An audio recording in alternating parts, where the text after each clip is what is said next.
შეუვალი და უნიკალური შემოქმედებისთვის ნობელის პრემია ლიტერატურის დარგში 71 წლის უნგრელ მწერალს ლასლო კრაშნა-ჰორკაის ერგო.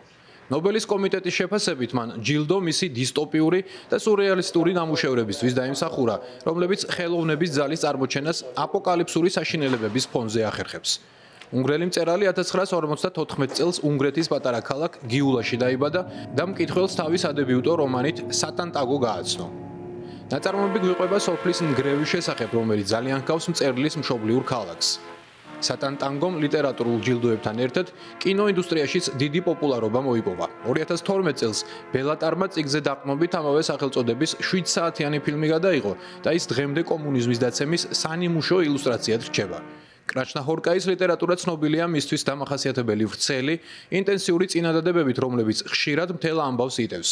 ის ასევე ცნობილია დისტოპიური, მელანქოლიური თემებითა და ისეთი სიმძაფრით, რომელთა გამოც ავტორს ხშირად მელვილსა და კაფკასაც ადარებენ.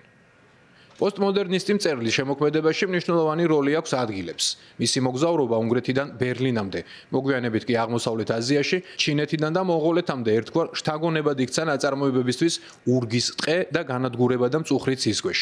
კრაშნა-ჰორკაის პირველი რომანის გამოქვეყნებიდან 40 წელი გავიდა და უკვე თითქმის ნახევარი საუკუნეა სრულყოფილების გამოხატულებად რჩება.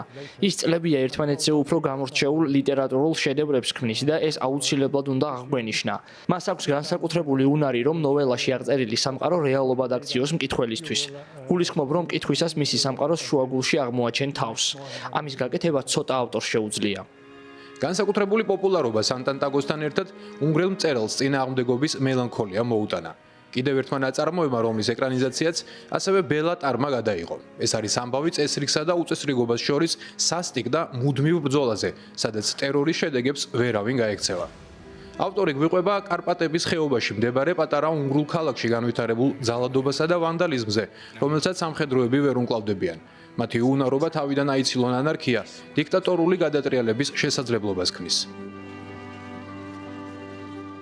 ნობელის პრემიის დაჯილდოების ცერემონია 10 დეკემბერს ალფრედ ნობელის 1896 წელს გარდაცვალების წლისთავზე გაიმართება. ლასლო პრიზის მიღების შემდეგ შეუერთდა ისეთი საკულტო მწერლების სიას, რომელშიც ჰემინგუეი, ტონი მორისონი, კაზუო იშიგურო და სხვა ლიტერატურის დიდ ოსტატები შედიან.